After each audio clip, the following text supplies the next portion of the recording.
mission dan melayani. Sebab itu saya sangat galakkan untuk kita semua bangkit, ya, supaya bila ada peluang melayani di luar, kita sama-sama boleh melayani. Dan gereja ini tidak sehat kalau kita terkurung di dalam. Kami sekarang sedang belajar kelas Alkitab, kami 6 orang dari sini, tentang penanaman gereja yang sehat. Dan gereja yang sehat bukan hanya terkurung di dalam. Dan dia sangat galakkan sebenarnya gereja semakin banyak. Bukan satu gereja saja, tapi semakin banyak, supaya boleh melayani di tempat-tempat yang diperlukan begitu.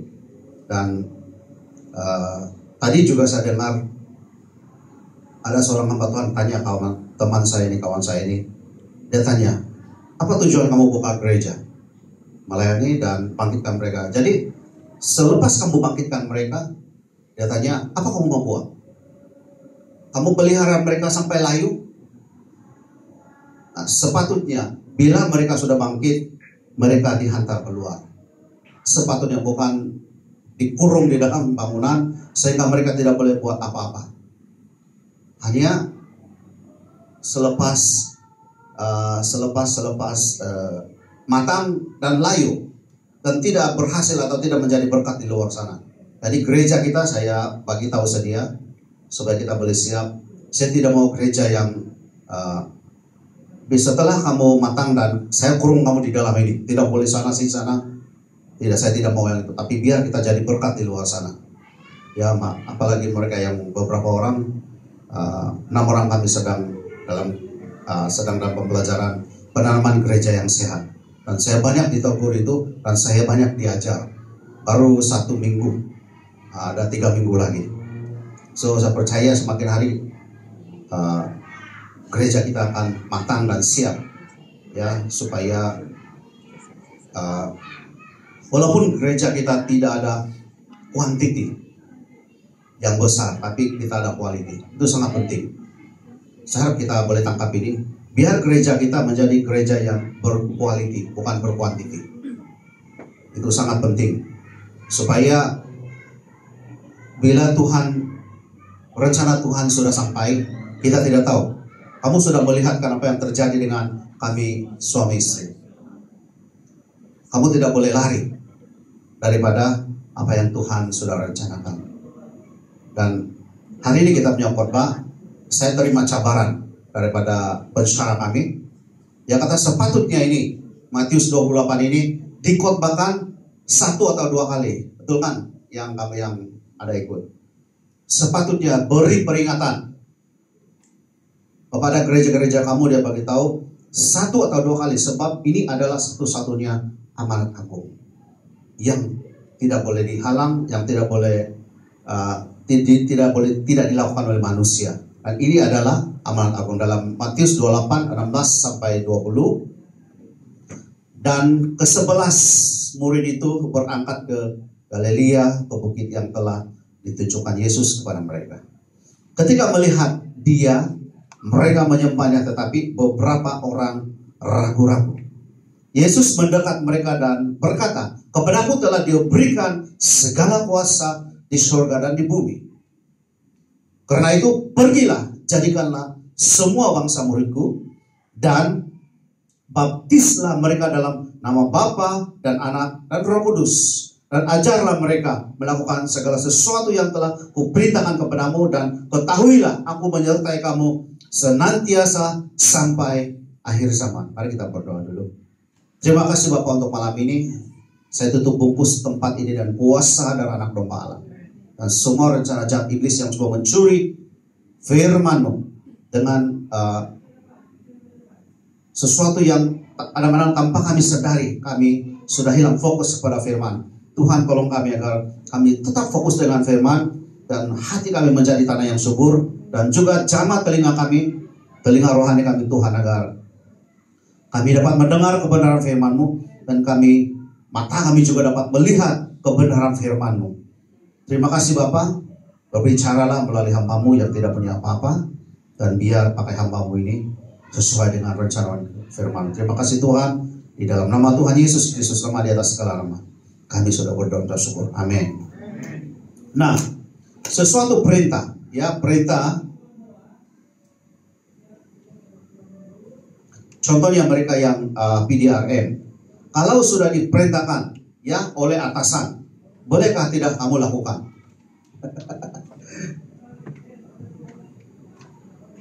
Sesuatu perintah daripada orang atasan kita, kalau kita tidak lakukan, itu akan menjadi satu kesalahan. Kita akan ada satu masalah yang besar di situ. Contohnya, Brother Next bagi arahan. Oh, di sana ada kemenangan. Dan anggota-anggota di bawahnya, mereka tidak pergi ke sana. Memang kena teriak itu kan. Atau contohnya, ada orang call 999 dan Tuan Ronek dia kebetulan dia sambut, dan mungkin ada yang pecah rumah atau apa, dan dia akan bagi arahan. Dan kalau anggota di bawahnya itu mereka diam-diam, mereka tidak ke sana, mereka juga akan kena ambil tindakan disiplin. Nah, sebab itu perintah, dan ini salah satu perintah daripada Tuhan Yesus sendiri. Ini bukan diperintahkan oleh nabi, oleh rasul, ini bukan. Ini adalah perintah daripada mulut Yesus sendiri. Dia sendiri berkata kepada murid-muridnya. Ini adalah perkataan Yesus. Dia tidak menggunakan perantaraan manusia. Dia dari kepada murid-muridnya. Nah, mari kita ke dalam lagi. Nah, dalam pertama, poin kita yang pertama hari ini, bergerak. Nah, di dalam ayat 16, dan ke-11 murid itu berangkat. Lihat itu yang kena sedikit hitam itu, berangkat. Dan ke-11 murid itu berangkat ke Galilea, ke bukit yang telah ditunjukkan Yesus kepada mereka. Berangkat, maksud dia kita perlu bergerak. Sebab itu tema kita tahun ini, bergerak bersama Roh Kudus. Tidak mungkin kalau hanya kita di dalam bangunan gereja. Seperti mana apa yang kami sedang belajar sekarang. Belum kami belajar apa itu gereja. Ya, gereja itu bukan bangunan tapi kita. Lepas itu, gereja itu, eklesia itu adalah dipanggil keluar. Bukan di dalam bangunan, tapi kita dipanggil keluar untuk menjadi berkat.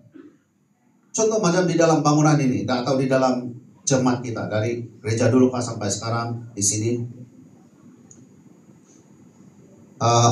Sangat kurang yang, maksud saya macam tidak selalu ada yang perlu kami layani dengan spesial atau secara spesifik. Tapi di luar sana ada saja mereka yang minta dilayani sampai sekarang.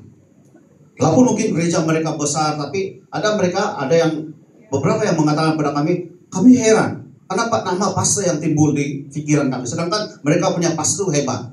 Nah, sebab itu saya dipanggil keluar oleh Tuhan. Kita dipanggil keluar daripada bangunan ini. Di dalam bangunan ini kita hanya melayani pujian penyembahan, pungut persembahan, mungkin bersihkan gereja, hanya beberapa saja. Dan itu tidak kemana sebenarnya, hanya di dalam bangunan. Dan Tuhan panggil kita keluar daripada bangunan untuk jadi berkat. Ada saja sebenarnya tahu di luar sana. Ada saja yang kita perlu layani. Seperti yang saya pernah ceritakan dulu itu, waktu kami pergi ke satu taman dan kami lihat ada satu uncle ini, dia uncle bukan bangsa kita lah. Dan kami lihat itu sudah mau gelap dan dia tidur, dia masih lagi di pondok itu, dan saya lihat dia ambil racun nyamuk daripada atas pondok itu. Dan kami mendekati dia, saya heran kenapa sudah mau malam, bukan dia mau balik, tetapi kenapa dia masih ada di situ. Dan saya, istri dan anak, pikir tanya dia, kenapa uncle ada di sini begini. Dan di situ kami bawa dia terima Tuhan. Dia dibawa orang keluarga karena kakinya sudah hancur yang di sini karena kencing manis. Ya, dia bagi tahu, keluarganya pun tidak boleh terima itu dia punya bau. Dan dia tanya kami, kenapa kamu? Semua orang datang, mereka lari. Kenapa kamu masih di sini? Maksud dia sebab orang tidak tahan dengan bau. Memang agak lain lah dia punya bau. Nah, itulah pelayan kita. Kita dipanggil keluar daripada bangunan. Sebab itu kita kena siap-siap. Ada saja yang perlu kita layani di luar sana. Tema gereja, misi gereja kita juga kita menuai jiwa atau kita penjangkauan jiwa di marketplace. Kita diletak oleh Tuhan di satu-satu tempat, sebenarnya kita punya peranan masing-masing.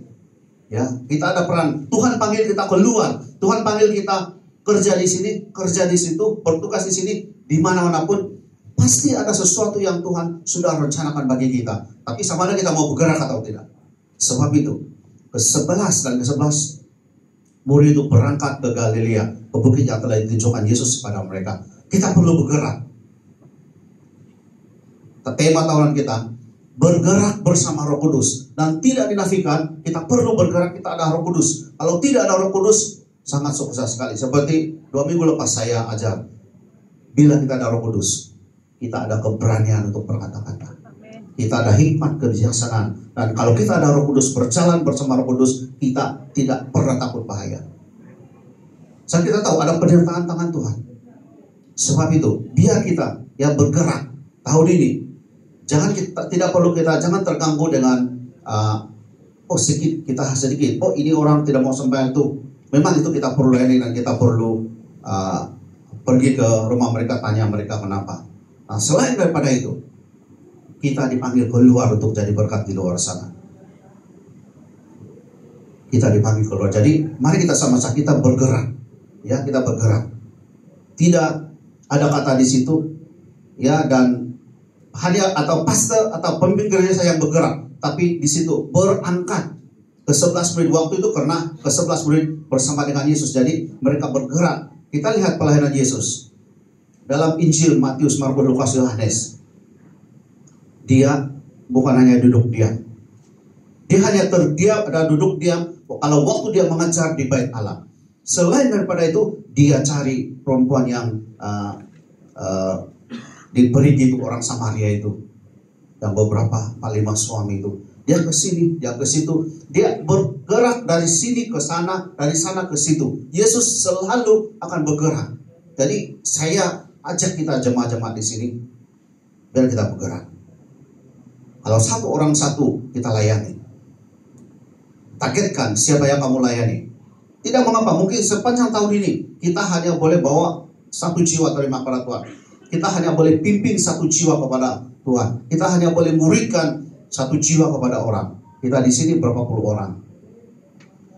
Kita akan jadi berkat di luar sana. Dan itulah saya katakan tadi, tidak perlu, jangan terganggu dengan kuantiti gereja atau jemaat. Tapi biar kita mengeluarkan produk yang berkualitas untuk Tuhan. Jadi saya berharap kita akan bergerak dan bergerak. Di dalam gereja kita masing-masing ada panggilan masing-masing. Dan di dalam gereja ini juga ada kita punya program tertentu juga. Dan kita seperti semalam makan malam suami istri. Lain kali kita akan buat muda-mudi. Tidak adil kan kalau hanya suami istri saja. Saya lihat Brother Rodek semalam, Tuan Rodek menari. Betul-betul hebat. Malu. Bukan kau yang hebat. Saya kan tungkul yang menari kan.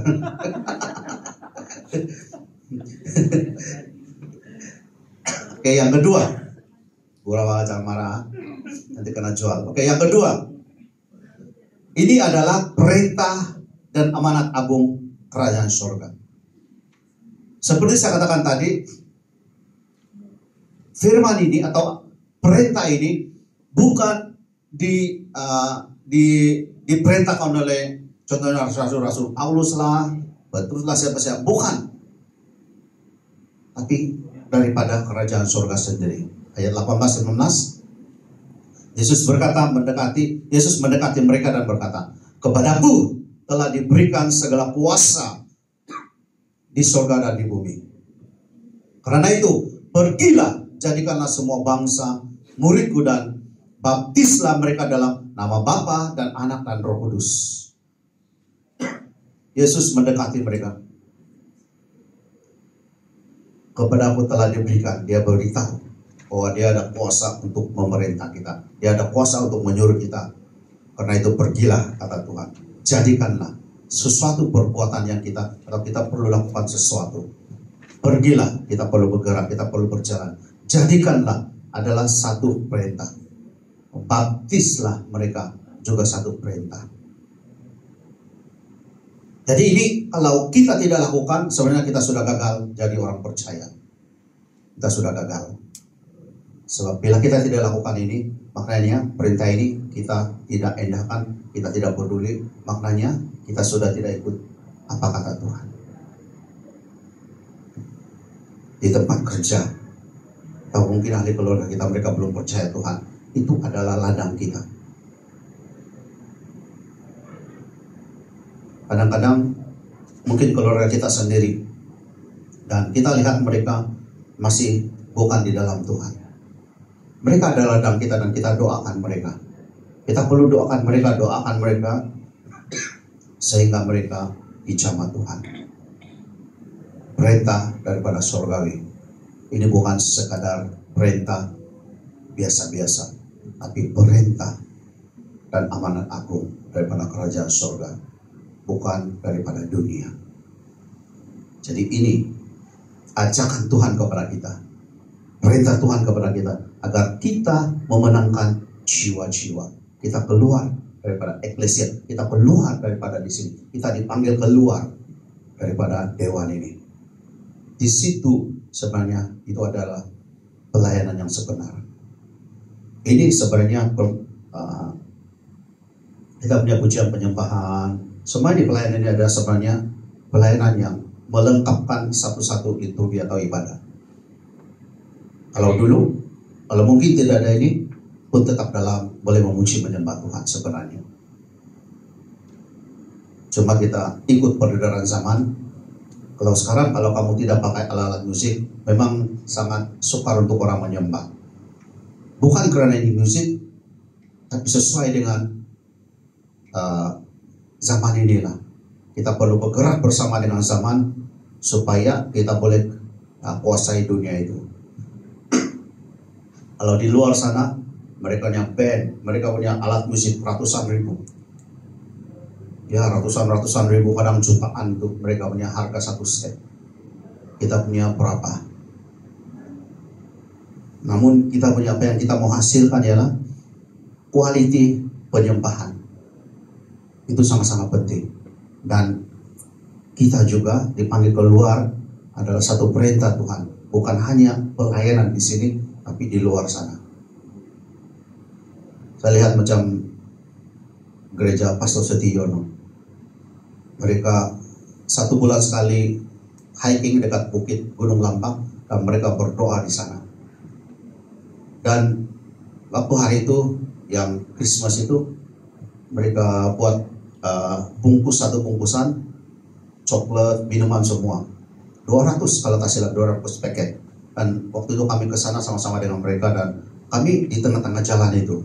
Wah, di orang lalu lalang gitu, ada orang mau macam-macam punya orang. Mereka yang bercuti, mereka yang hiking, mereka lihat kami sana memuji menyembah Tuhan. Dan mereka bagi-bagi semua itu, dan mereka kata God bless you, God bless you. Memang ada yang tidak mau, tapi habis juga, tidak lama habis. Mereka punya 200 paket itu. Jadi kita dipanggil keluar, ya, dipanggil keluar daripada bangunan ini.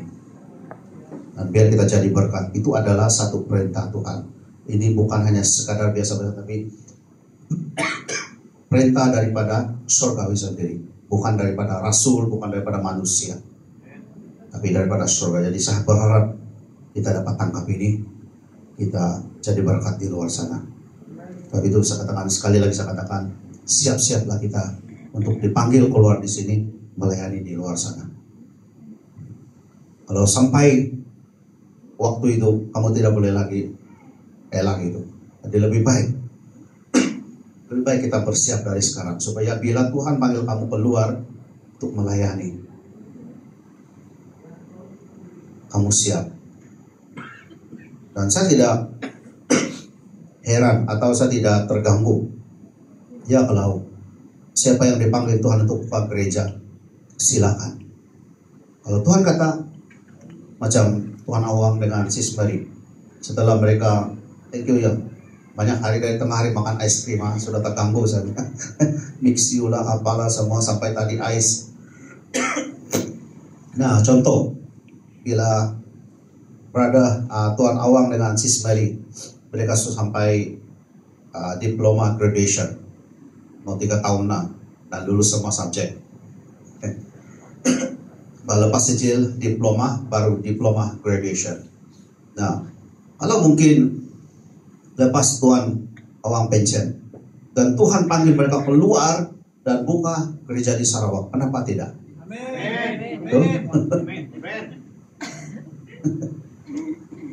Mungkin lucu lah kan.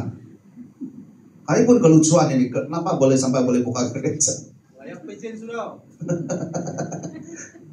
Kita tidak tahu, betul. Sebab itu siap-siap saja. Kami terkejut, sebenarnya macam seolah kami terkejut budaya.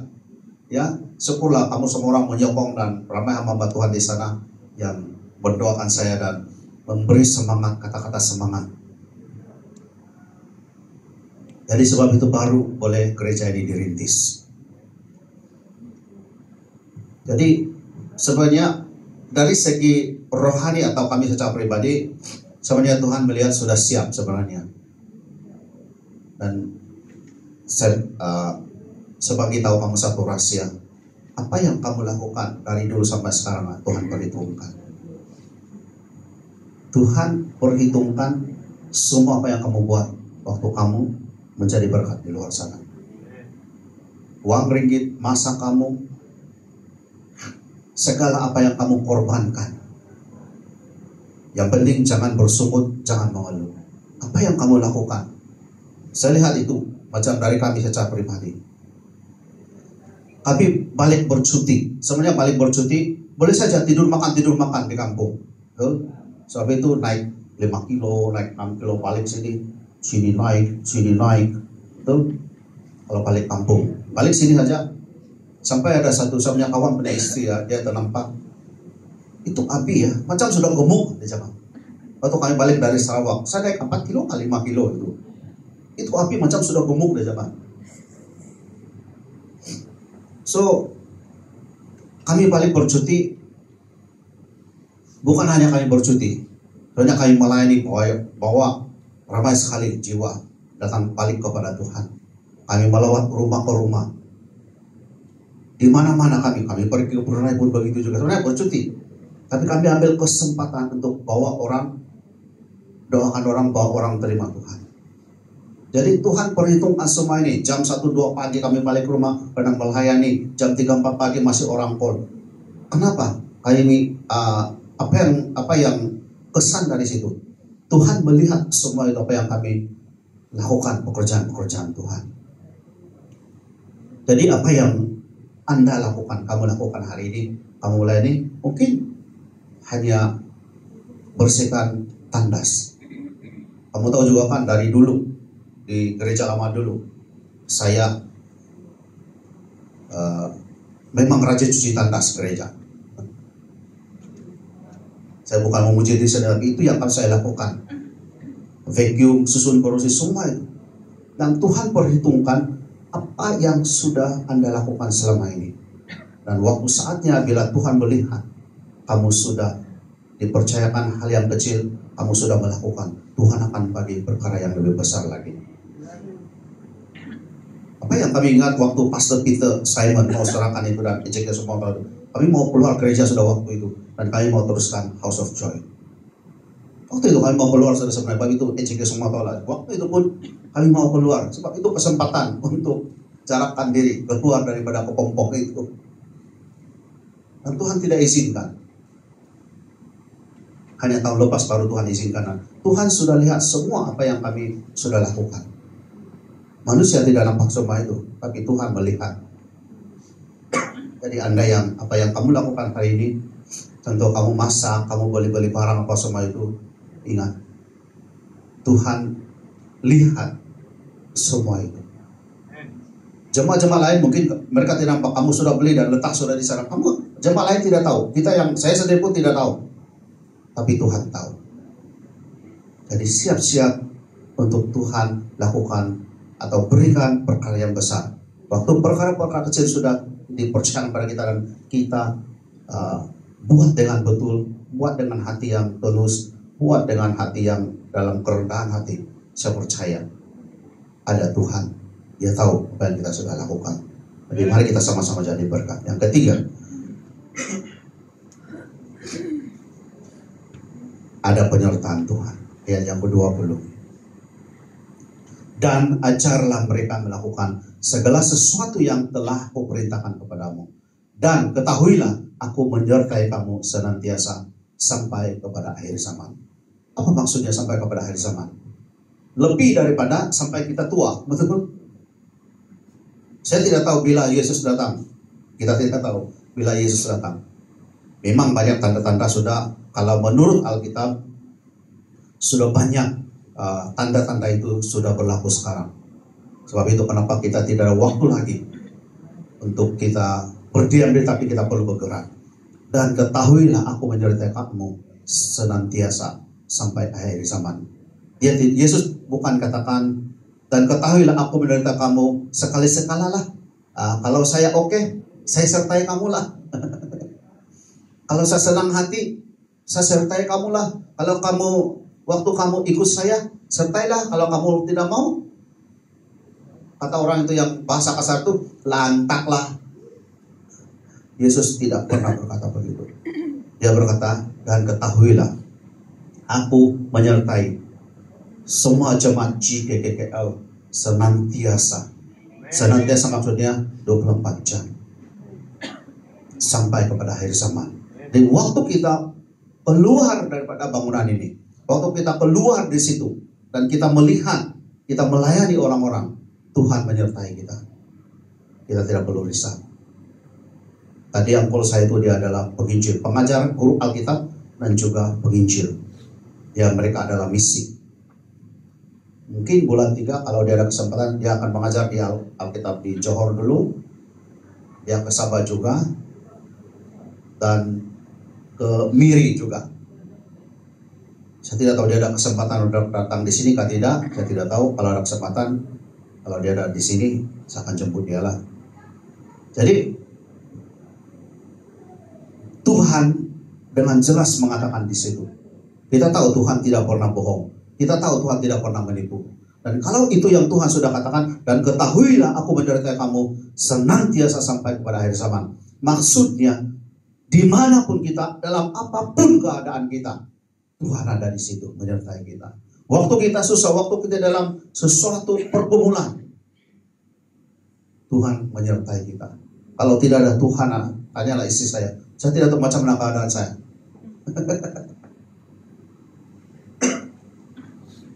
Orang sudah call ini itu. Kalau supplier tanya bagaimana, saya tidak risau. Tapi sampai customer, bila saya punya barang, bila saya punya barang, bila saya punya barang. Sampai sebegitu, baru itu yang saya katakan hari itu. Baru saya sadar, kenapa orang yang bisnis itu, mereka boleh bunuh diri. Tapi saya ada Tuhan. Tidak semestinya waktu saya melayani saja Tuhan ada di situ. Waktu kita dalam pekerjaan Tuhan ada di situ. Waktu kita lakukan, kita melayani di luar sana, Dia ada di situ. Di dalam gereja Dia ada di situ. Waktu kita melayani keluarga kita, Dia ada di situ. Waktu kita melakukan pekerjaan kita dengan tulus, dengan baik, dengan jujur, Tuhan ada di situ. Sebenarnya bukan Tuhan tidak mau, tapi selalu kita yang tolak Tuhan. Bila kita mau buat dosa, kita ketepikan Tuhan. Memang saya sangat sedih, yang ada keluarga yang sudah lama kami layani dan berulang-ulang ada masalah dalam keluarga. Itu memang sangat sedih lah bagi saya secara pribadi. Seolah-olah Tuhan itu tidak ada dalam keluarga mereka dan mereka buat sesuka hati apa yang Dia mau buat. Nah, saya ajak kita di sini. Jangan pernah takut. Jangan pernah takut keuangan gereja yang tinggal 300 lebih. Tuhan ada di sini. Tuhan menyertai kita. Kalau Tuhan yang panggil untuk buka gereja ini, kenapa tidak dapat dipercukupi? Mustahil sekali. Karena Tuhan, Dia punya tangan yang luar biasa. Dia tidak akan membiarkan kita. Dia tidak akan membiarkan kita sampai tidak boleh bayar sewa sampai ini jemaat, tidak. Tuhan akan mempercukupi segala keperluan kita. Tuhan akan mencukupi. Amin. Jangan risau. Ya, jangan risau dengan keuangan kita. Memang ada masanya turun naik. Tapi Tuhan akan menolong kita. Percayalah itu. Dia, dan ketahuilah, aku menyertai kamu sampai kepada akhir zaman. Dan kita terus menyerahkan hidup kita kepada Tuhan. Biar amanat agung ini, sekali lagi saya baca. Sekali lagi saya baca ya. Dan ke-11 murid itu berangkat ke Galilea, ke bukit yang telah ditunjukkan Yesus kepada mereka. Ketika melihat dia, mereka menyembahnya. Tetapi beberapa orang ragu-ragu. Yesus mendekati mereka dan berkata, "Kepadaku telah diberikan segala kuasa di surga dan di bumi. Karena itu pergilah, jadikanlah semua bangsa muridku dan baptislah mereka dalam nama Bapa dan Anak dan Roh Kudus. Dan ajarlah mereka melakukan segala sesuatu yang telah kuperintahkan padamu. Dan ketahuilah, aku menyertai kamu senantiasa sampai kepada akhir zaman." Saya percaya di Bukit Lanjan Tuhan menyertai ya Pradolobo dan Sis Nabila. Doakan Bukit Lanjan setiap hari, klaim itu adalah milik Tuhan. Terlalu banyak sebenarnya jiwa yang belum mengenal Tuhan di Bukit Lanjan. Jadi kamu berdoa karena kerja keras, karena bergerak karena kerja keras, supaya Bukit Lanjan dapat ditawan oleh Tuhan. Sudah lama dan banyak gereja di situ juga, tapi saya pun heran kenapa tidak dapat menembus itu Bukit Lanjan. Saya sangat heran. Ada gereja besar-besar sana, tahu? Ada kawan saya juga gereja sana. Itu Dorok itu pas itu kami sama-sama di dalam persekutuan. Hari itu dia ada cerita dengan dia, sampai istri pun ada tegur dia lah hari itu. Cerita dengan dia. Jadi memang banyak gereja di Bukit Lanjan. Itu hari itu Pastor Peter Upo ingat, saya buka gereja di Bukit Lanjan. Bukan, saya bukan di Bukit Lanjan. Saya masalah, Pak di sana sudah banyak gereja, dia bagi tahu. Tapi kenapa macam sukar untuk menembus Bukit Lanjan? Jadi tidak heran kalau kamu perlu kerja keras, dan satu hari nanti kalau mungkin buka gereja, kamu perlu buka, kalau Tuhan kata buka gereja di Bukit Lanjan untuk melayani jiwa-jiwa di situ. Terlalu banyak sana sebenarnya. Dari anak-anak kecil kita hari ini pun ramai yang tidak datangkan anak-anak kecil. Kalau mereka semua sudah besar, kita punya sini yang anak-anak dari Bukit Lanjan pun mau dekat 20 orang sebenarnya. Yang muda-muda berak kecil.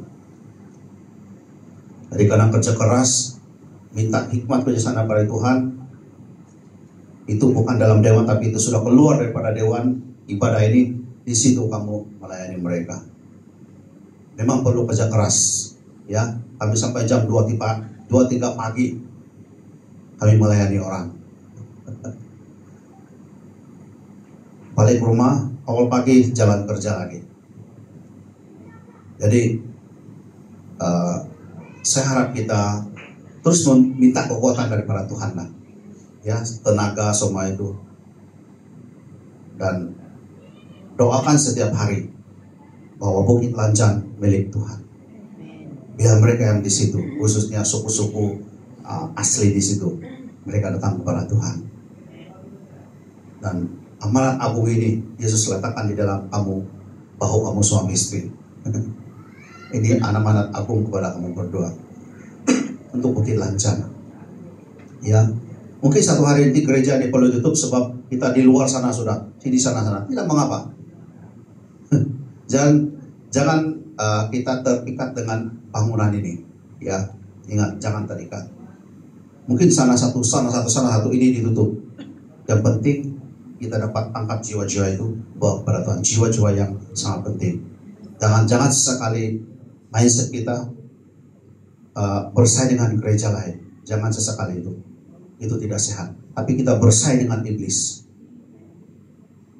Sebab itu agama lain di Sarawak 4 bilion, Sabah 3 bilion, bukan ratus bukan juta, 4 bilion. Waktu hari itu kami belajar kepimpinan kerajaan Allah. 4 billion untuk Sarawak, 3 billion untuk Sabah. Budget mereka yang itulah itu yang agama seberang itu. Budget untuk ini supaya banyak mereka masuk di kampung-kampung untuk bawa mereka masuk agama itu, dan kamu tidak boleh keluar, saudara. Nah, sebab itu kenapa MBS mencari inisiatif untuk buka Alkitab malam, sekolah Alkitab Malaysia lah. Mereka ada kelas malam yang kami sedang ikuti sekarang. Sebab kita perlu bersaing dengan iblis. Kita perlu bersaing dengan roh itu, bukan dengan gereja lain. Jadi kita perlu bersaing itu. Jadi kita belajar, dan supaya kita dapat diajar semua, kita belajar dan kita boleh bersaing dengan itu. Kalau tidak, kita akan ketinggalan, dan mereka semakin bijak, pandai, kita semakin di bawah. Jadi sebab itu kenapa sekolah kita Malaysia mencari inisiatif ini. Dan ini satu inisiatif yang sangat bagus dan bayaran paling murah. Kalau saya katakan tempat lain 300 lebih. Kalau kredit biasanya 381 subjek, ini baru 100. Jadi biar kita terima cabaran ini, kita dipanggil keluar daripada tempat ini untuk kita jadi berkat di luar sana. Amin. Amin. Haleluya. Mari pemain musik. Nah, latar semua ditanyanya balik.